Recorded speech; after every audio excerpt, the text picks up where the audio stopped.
Muitas pessoas não vão concordar comigo, mas o Yoshikage Kira é o melhor vilão de Jojo. Mas por que exatamente eu falo isso? Já que existe muito mais vilões de Jojo, muito mais complexos que ele. Mas esse é exatamente o ponto que faz ele ser bom. Ele não quer dominar o mundo, ele só quer ter uma vida tranquila. Vamos pegar por exemplo de base os outros vilões de Jojo. O Dio da parte 1 quer dominar o mundo, o Kaji quer virar a forma de vida perfeita. O Dio da parte 3 tem motivações muito grandiosas que a gente só vai saber depois lá na parte 6. O Diavolo quer manter a sua identidade um segredo para que ele continue dominando a máfia italiana pelas sombras. E o Pucci quer criar o mundo perfeito. Dá para perceber nitidamente que existe uma semelhança entre todos os objetivos de todos os vilões de Jojo. Eles são muito grandiosos e do nada no meio deles existe um cara que só quer viver uma vida tranquila. E é isso que faz ele se destacar tanto dos outros vilões, porque ele é uma pessoa simples e entre aspas normal, porque o Kira facilmente poderia existir na vida real. Obviamente que stands não existem na vida real, mas uma pessoa psicopata que finge ser alguém que não é, provavelmente já existiu na vida real. E para mim, todo esse combo de simplicidade e normalidade faz ele ser um vilão muito mais assustador que todos os outros vilões anteriores a ele. E para mim, ele tem a dinâmica perfeita do normal e o irrealista. Ele nem é tão normal ao ponto de ser seco e nem tão irrealista demais ao ponto de não passar medo nenhum para a gente. Ele não é um vampiro supremo que consegue parar o tempo e nem muito menos um deus asteca. Ele só é uma pessoa normal. E toda a parte 4 esfrega isso na nossa cara o tempo inteiro. Ele não é uma calamidade que vai destruir o mundo. E isso me faz lembrar outra pessoa que é muito parecida com o Kira, o Hisoka.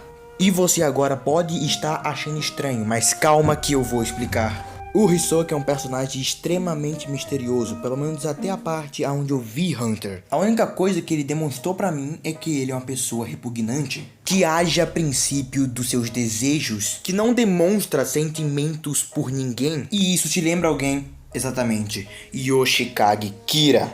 Esses dois personagens são completamente imprevisíveis e muito difíceis de ser lidos, porque qualquer pessoa sã não conseguiria entender os motivos deles fazerem essas atrocidades que eles fazem. Eles só fazem aquilo que dão prazer para eles, que geram um ato de dopamina no corpo deles. E os dois buscariam isso até o inferno se for preciso. E qualquer um que entrar no caminho deles vai ser taxado como inimigo e vai morrer. Além dos dois serem tipos de vilões bem específicos, que se forem bem construídos dentro de uma obra, fica muito incrível. Que são os vilões sem propósito e sem motivação. Tipo, por exemplo, o Hisoka. Você não sabe o passado dele e nem muito menos a motivação que levou ele a assassinar pessoas. E pra mim, isso nunca deveria ser explicado. Porque se for explicado, eu faço a pergunta, vai mudar alguma coisa? Você vai desgostar dele menos ou mais se isso for explicado? Porque se for um passado triste, isso não vai mudar absolutamente nada. Os atos horríveis dele vão continuar marcados na história. E os atos horríveis que esses dois fizeram vão continuar sendo a mesma coisa. Não vai mudar nada, não vai atribuir mais ou menos peso pra cena, não vai. Esses dois personagens não precisam de histórias ou motivação, porque eles já são perfeitos sendo eles mesmos. Agora falando de algo cabuloso, que é a música do Kira. Praticamente perfeita.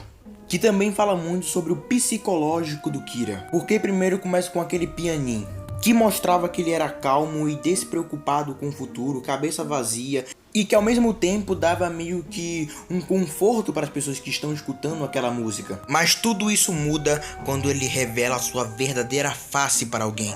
E nesse momento é como se a música tivesse te dado um soco na cara, mostrando que toda aquela calma era só uma fachada, uma mentira para algo totalmente horrível. Essa é a verdadeira face de Yoshikage Kira. Mas quando ele termina o seu trabalho, o tom de calmaria volta. Mas agora, algo que passava conforto para você é na verdade uma fachada para algo amedrontador e algo totalmente maligno. Porque você sabe que por trás dessa calmaria existe um psicopata frio, que não se importa com nada e com ninguém, prestes a explodir a qualquer minuto. E agora bora falar do melhor arco final de todo Jojo, o Bite the Dust. E nesse arco, o Kira ganha um poder novo, que consiste em botar uma pessoa num loop temporal.